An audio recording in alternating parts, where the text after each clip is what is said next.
Good morning, everyone in the Successful Salon Team Training Room. I hope you are well. It's beautiful out there. Is it where you are, Ollie? It's stunning, yes, it's stunning. Oh. I see the South Downs from my window and it's like inviting me out. Oh, I know. So I always have a team meeting at 9 o'clock. Morning, Ollie. And we're always on Zoom every morning, 9 o'clock, like just having a cup of tea, chatting like we would do normally.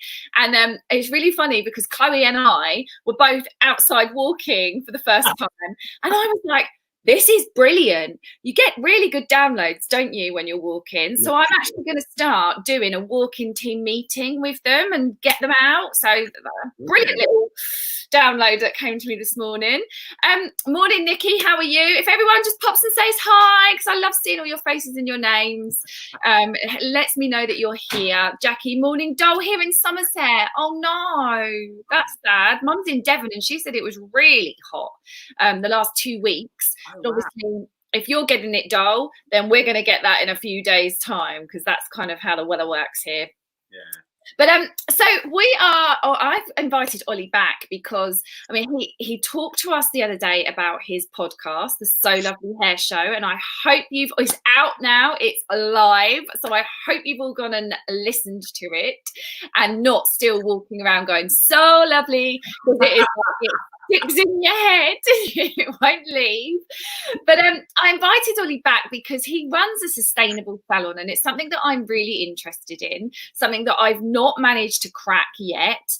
And I just feel that there's a lot of guys out there that, you know, there's some amazing sustainable salons out there and it's something that we could all, running a salon, take from. And at the moment, when we're going back into a world of plastic PPE everywhere, I'm starting to think, okay, what can I do about this situation? And I'm sure some of you guys have got the same questions. So as we go through just an organic chat, see what I did there? There, go, bang on there.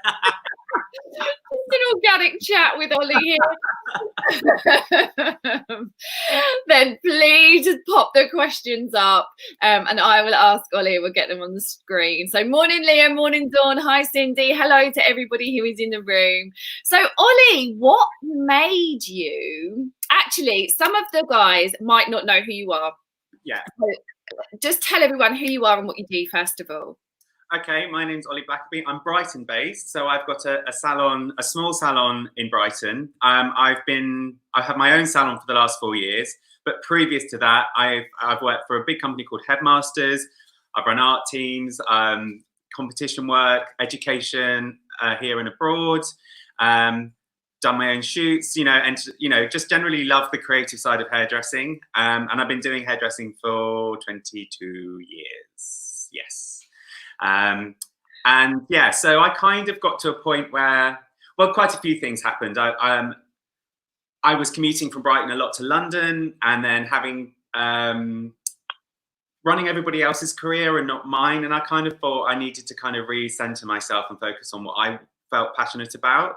And one of those things was how our industry has an impact on the environment. And as much as we are all trying to be aware of the environmental impact on the world, I just felt like I needed to start not just from home, but also from my workspace.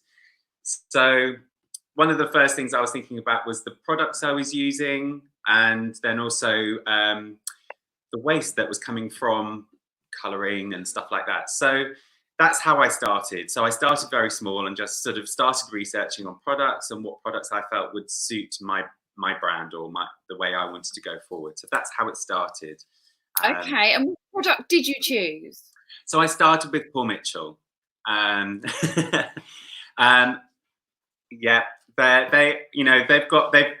they've been going for years, and they've always had a very strong ethical standpoint about cruelty-free. And they have their own farms to grow their own product, to be able to produce their own products.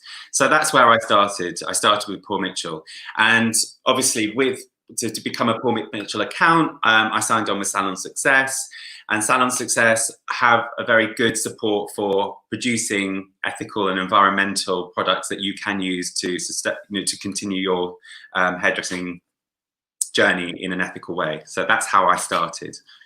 So what other things did you start to look at? So we've got the product house. We've found somebody that aligns with our brand and our mission and aligns with our sustainable, ethical take on what we want to do in the world. Then what? So it was just setting up the salon itself. And I think, again, as a culture globally, we are I want that and I want it now. And, it's not about thinking wherever it's coming from or how it's being made. So I started to think about, right, I want to recycle as much as I can. So I wanted to purchase furniture and chairs and stuff that was secondhand. I'm very lucky to have a very talented mum who is an interior designer and does antiques. So I could sort of find something and go, oh, could you paint that a really nice color? And she would, and it would, and then I can tie everything together by painting it the same color. And I kind of like the fact that all the chairs in my salon are different chairs, but they're all the same color, but they kind of work, it works.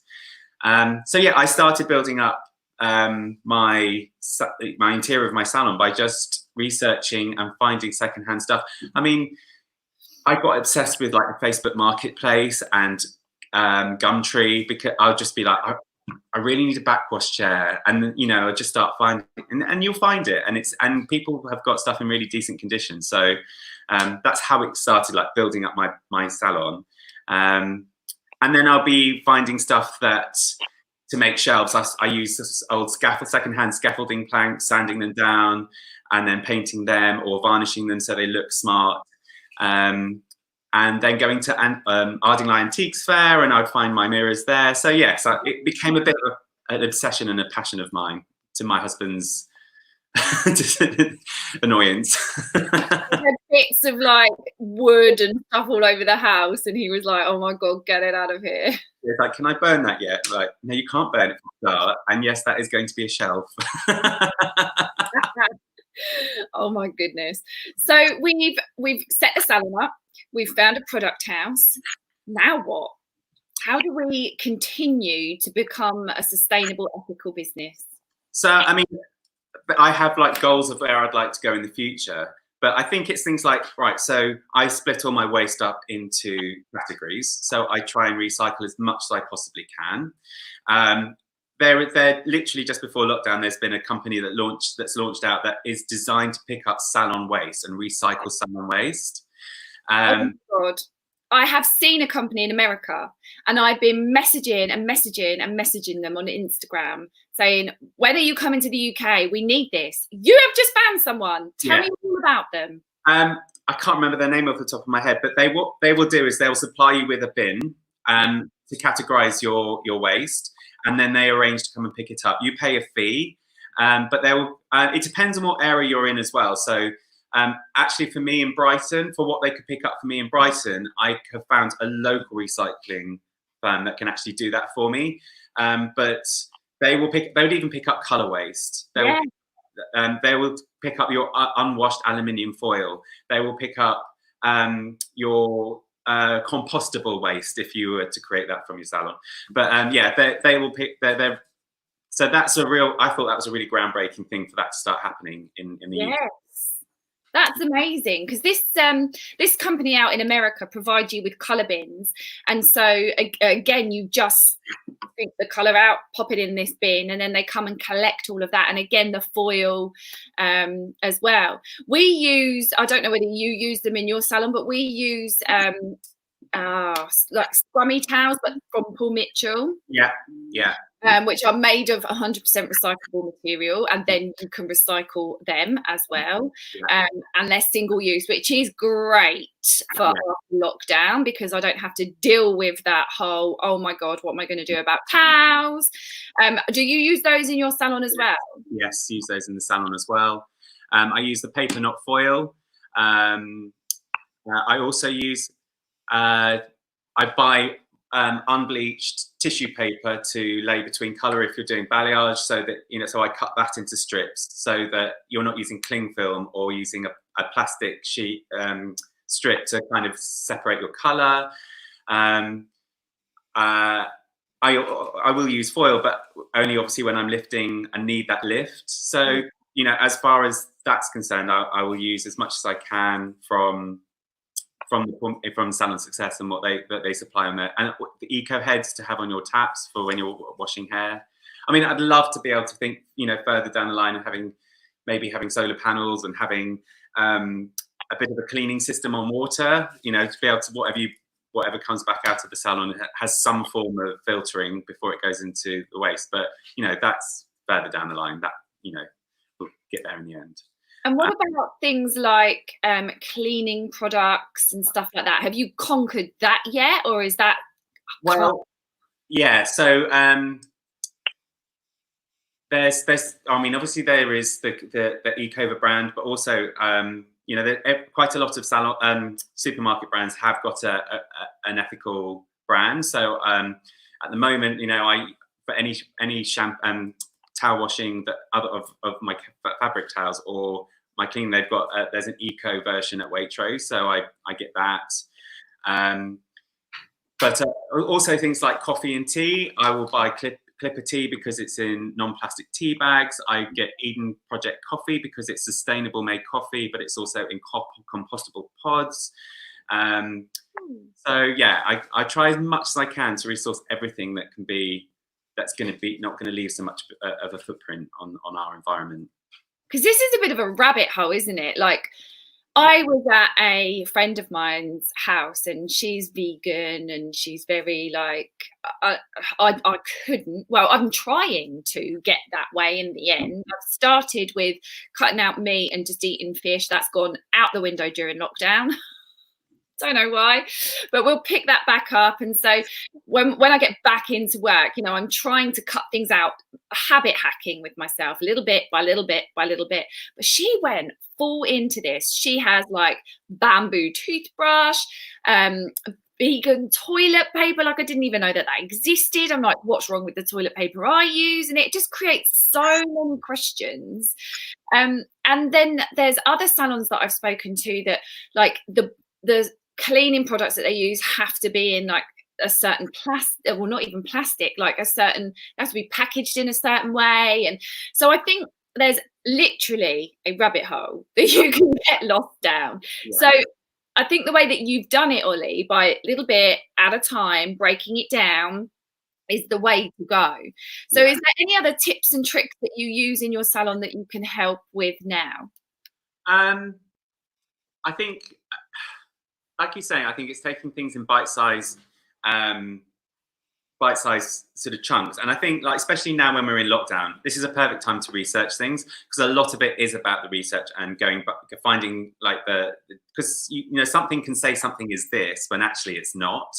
So I think that's probably the best way to kind of start going about it. I think also, I mean, I'm lucky because I live in Brighton, and you know, there's we're a green constituency, so there, you know, there's the message we have in our salon sort of fits very well within our environment. So of Brighton. So, you know, not everybody is that bothered, but there are a lot of people who are bothered by that. And I think that's that's part of my message, and creating an environment that's sort of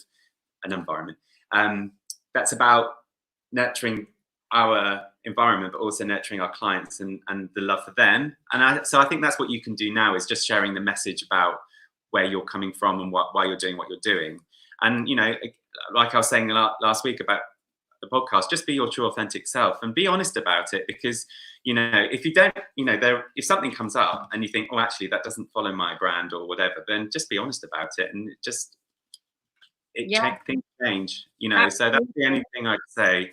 And I think there is a lot of misconception out there, a lot. I've got an app on my phone called Think Dirty, and I don't, have you heard of it? No. Like, it's a really cool app. So it's more for like skin and hair products. Yeah. And you can zap the barcode into this app and it tells you how dirty the product actually is, how many chemicals it's got in there, how bad it is for you. And I'm obsessed with this bloody thing now. And every time I go out and I think, oh, that's a really good brand, that would have less, because the way that they've packaged it and the way that they say, you know, it's very skin friendly and da da da da. And I pick it up and I zap it and it's a 5. And then I'm like, that's really, it's got so many chemicals in it still. Yeah.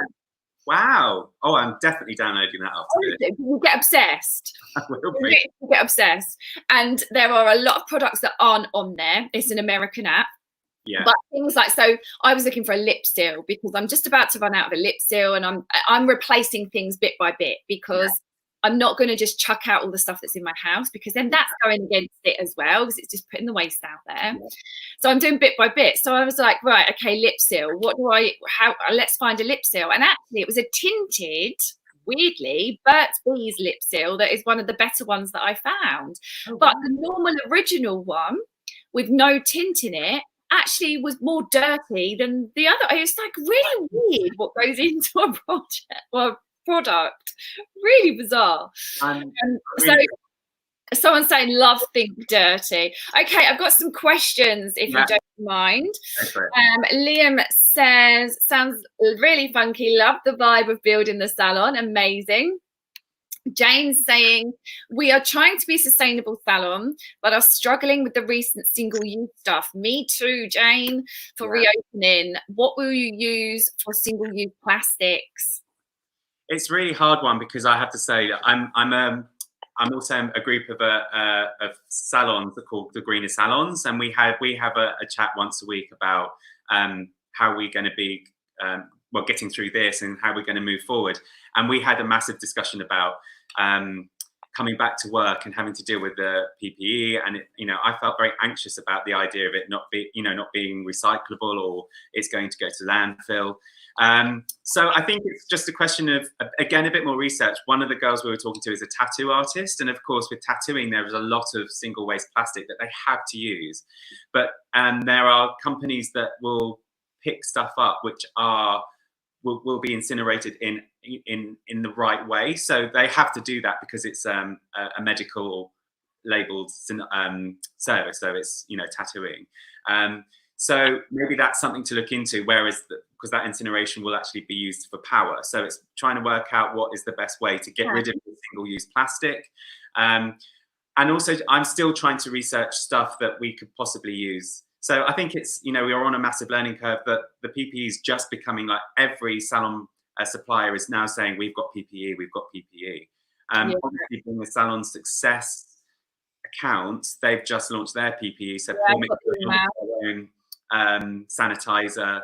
So, fingers crossed, as time ticks on, these companies will be able to find us the stuff that we need. But, as it comes in, I'm sure we'll find stuff that will sit with us as a brand. So, and it is really hard. Chloe and I, we went down to the salon and socially distanced. We're doing it once a week. Social distance cleaning. We actually took a bottle of bubbles with us yesterday.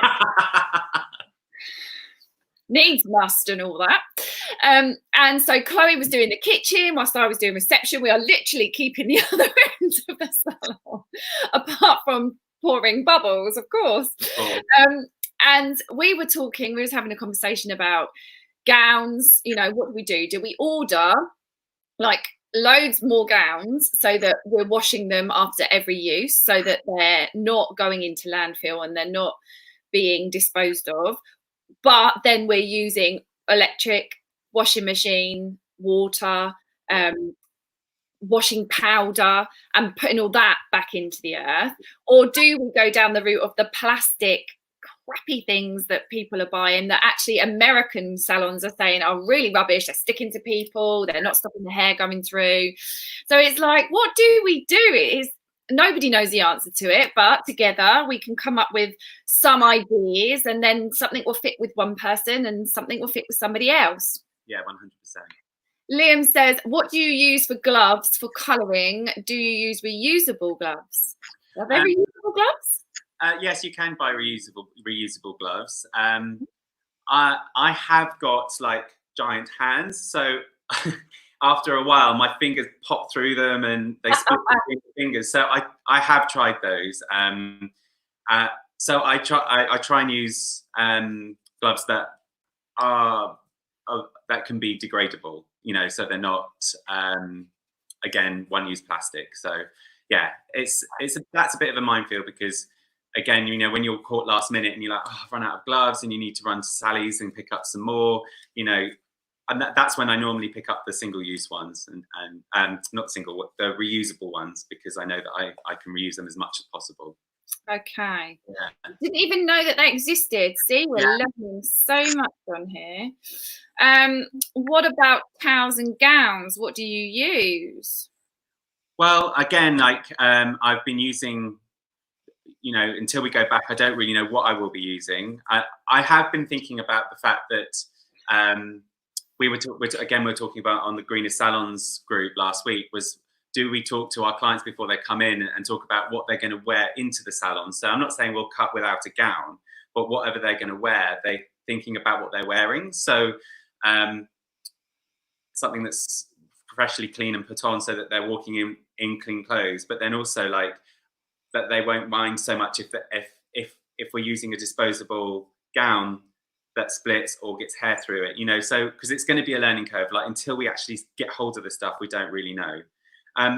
I was just thinking about this whole thing about washing gowns, and I know that ideally that's not what we want to be doing, but if we think about the fact that we've been on lockdown for 8 weeks and then potentially another 6 weeks, think of the energy that we've saved as a country, as globally, and actually maybe thinking about washing gowns more regularly between uses, actually that it may balance out a little bit for the first part of it, until we find the gown that works for us as a disposable gown.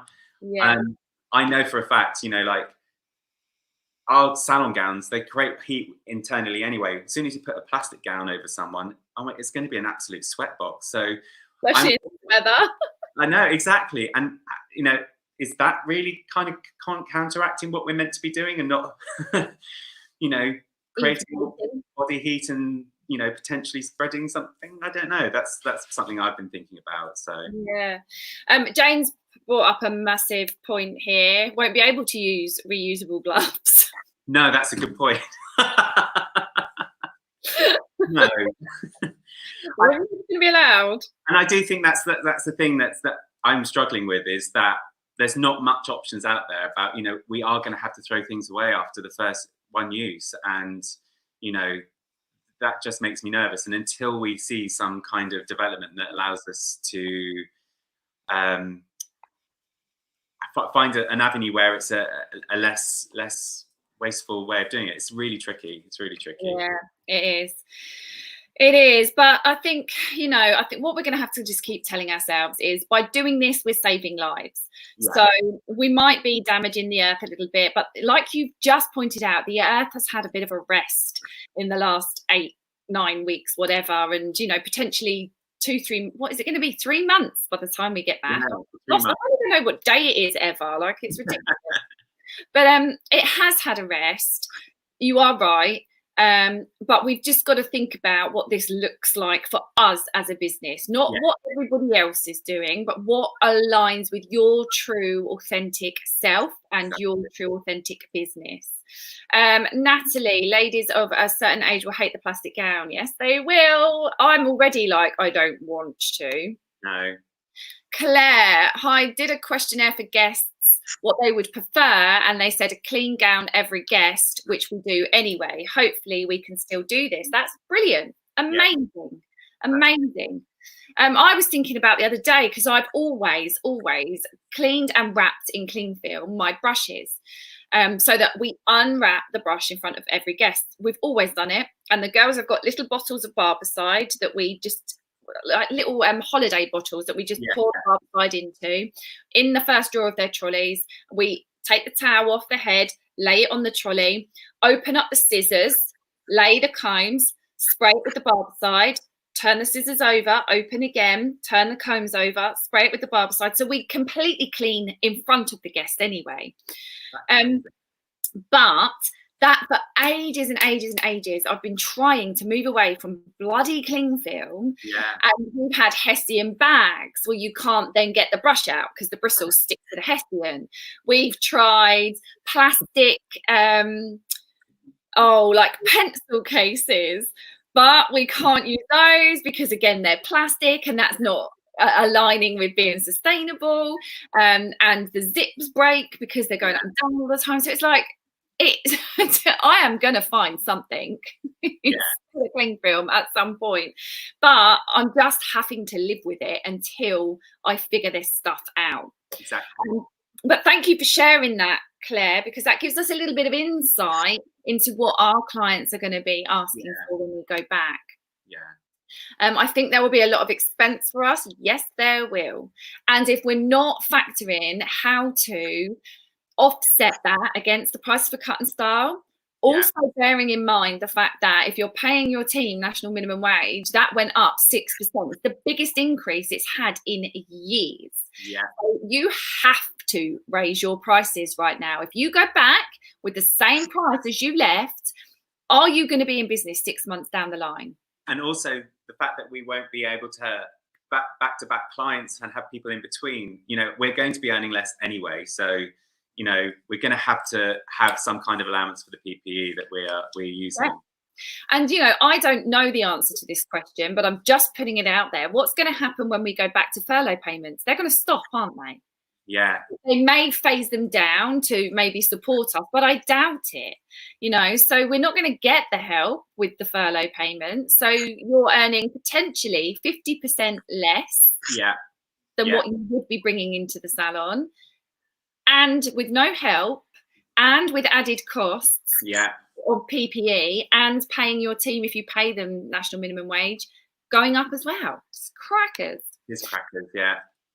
What about protective aprons for ourselves? We can't wash our clothes in between clients.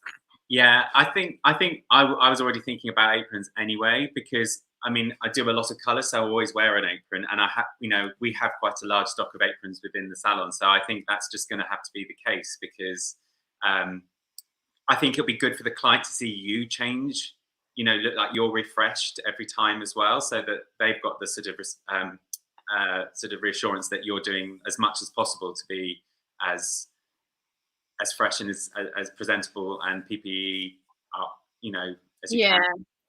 And I think also, guys, you know, when you go to the supermarket, that cashier, checkout lady or checkout man, are they getting up and changing their clothes in between every single one of us? No. Are they changing their gloves in between every single one of us? No. So I think maybe we're running at 100 miles an hour and we don't actually know yet what that looks like. So maybe it's not going to be as bad as what we think. Please. I think we've just got to try and be as calm about this as possible, because we can send ourselves into an absolute whirlwind of craziness about it. And let's wait closer to the time and see what the guidelines are going to be for us, especially in the UK, because obviously we're speculating from abroad. But I think also trying to keep our clients calm about it as well, because I think that's the next thing we've got to think about, is the interaction with our clients and their all their anxieties and their situation about coming into the space. So you know, I think that and think about when they come in, like Ollie's just said, they are going to be scared. So think about the senses around the salon. How can you create a calming environment? You know, the 5 senses of a human being. So sound, if you've got pop music or, you know, all that drum and bass, whatever it is, loud music going with a high beat, that's a high energy wave going through. And if you think about how we hear things, a sound makes a wave in the air which travels through the tiny little hairs in your ears and those 2-3 little tiny bones to give you the sound that you listen to. But it's energy going into you. So if we want to create a calm environment, you need to be having calm music on. You need to be having calming scents. So think about aromatherapy oils and candles and things that you can be having around. Keep the state of your salon, and for the team as well, calm and relaxed. Okay, go on. We were talking about sort of potentially setting up a salon book club or playlist, so that people have got something that we're recommending to read, so that if they, you know, if someone's in there for 2 or 3 hours having a colour done, we've sort of said, although we can't really encourage conversation, but we're recommending this book, so read this book while you're having your hair done. So at least we feel like we're tuning into them on that sense. Or this music. I mean, we have our aromatherapy oil, and we will go down the route of having, chilled, calm music or meditation type environment. Yeah, like a spa. Like a spa, exactly. Yeah. So, Cindy, paper bags. That's an option for the brushes, isn't it? Yes. Would that be sustainable? Yes, if you were to buy, you can. I'll send you a link, but there's plenty of places. I mean, even if you were to use like the brown paper bags that you would have got at the grocers, better than the cling film. Better than the cling film, yeah. Yeah. And someone else has put cotton bags. I have tried that, and it got stuck. There's like little threads in cotton, isn't there? And they always end up in the brush. And so instead of pulling hair out, you're pulling threads out. Cindy's saying HMRC have put out what's happening. Have they? Wow, okay. That must have been in the last 2 or 3 days, because I've not seen anything. But I'm sure on my 365 Zoom call today, I will be informed on all about that and what's happening. Just jumped on. There are rules in place from the government what we actually need to have for us and our client. Oh, are there? We don't know yet. We still don't know. I do have a Zoom call with Ken and everyone from 365 at 11:15, I believe, today. So I'm sure if there is anything that's been released, I will find out then. And as soon as I know, it will go into the group, because, I'm here to help champion all of you at the same time to get this right. Yeah. And we'll, Ken's always there to have a chat as well. Good idea, dear Jen. Positive thinking. Maybe we have a nice positive podcast playing in the background. That's a really good idea. I love that. So lovely. Okay. Will you be skin testing all your clients before their next colour? Absolutely. They're not having a colour if their skin test has run out. Yeah. That's that. As to how we do that, I don't know. I could probably see me running around like a blue-ass fly in my car, dropping little tests on people for about a week. I will imagine. But I don't know. One thing I do know is I do not want everybody turning up to the salon, which is going to happen for a skin test. So I need to have a plan in place to say to them, we're open to book appointments. This is the plan that's happening for skin tests. This is the plan that's happening for appointments. So I think I'm definitely going to be doing like Zoom consultations beforehand, so that we can cover those things and make sure that's arranged before they come in. Or like you said, I've got a little scooter. I was thinking of just jumping on my scooter and going around and doing that myself.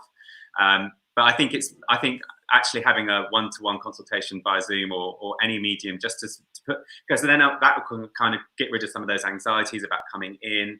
I think also, like, they may not want to be in there for long, so what can you offer them that's going to be in there for the least amount of time? So either an express color, or is it just what can we do that's going to make you feel better about your hair, and then we can kind of maybe plan further down the line. So maybe also try not to think about the whole process all at once. How can you space this out over time? So it makes us comfortable about us being back at work as well, because we've not done we've been at home for, it will be 3 months. We need to look after ourselves going back to work as well. Yeah, absolutely. And for all you stylists out there that are anything like me, that love a chat with your client, stick a timer on so that you don't run away with yourselves. Put a timer on your desk or on your station and stick to it. NHF have sent out guidelines. Yes, I got those. I got an email last week sometime. So absolutely. And the NHF work or the NHBF now work hand in hand with the government. Hillary is absolutely pioneering us day after day after day, getting answers for us. So if NHBF say anything, it's gospel. Okay, she would never allow anything to go out that isn't true. The thing I ever did was sign up with them. Oh, amazing, aren't they? It's like so good. They've got our back. They really have. Yeah. What's this? Yip with a wire strip. Pull the top and bend round. Reuse the wire strips. Oh, bags, brushes. All right. You could give clients a drive-through slot appointment. You stand outside the car window and hand them the cotton bud with the test and watch them test, and you can send them out a skin test form beforehand to fill out and send back electronically. That's the possibility. You know, that is a possibility. Right. They drive past the salon, they stop, I pop a little bit on, and they hand me back the thing that I've posted out, or they can just sign it there and then, can't they? Yeah. Could you post a link? Don't know what to. The NHF, is that? Could you just let me know so that I can post that up for you? And going on a webinar later today. Is that with the NHF, Heather? I don't know. Late today. Okay, guys. If you've got any questions, drop them in quickly, because Ollie and I are about to wrap this up. Our days, honestly, it's like appointment after appointment after appointment. So I need to be on time. Yeah. So if you've got anything, please let us know. And whoever it is, because it won't allow me to see, but whoever it is that's popped on, could you post the link? If you could just let me know what it is. And even after we finished, I always go back in and check the comments anyway. So I will know and I will post that link for you.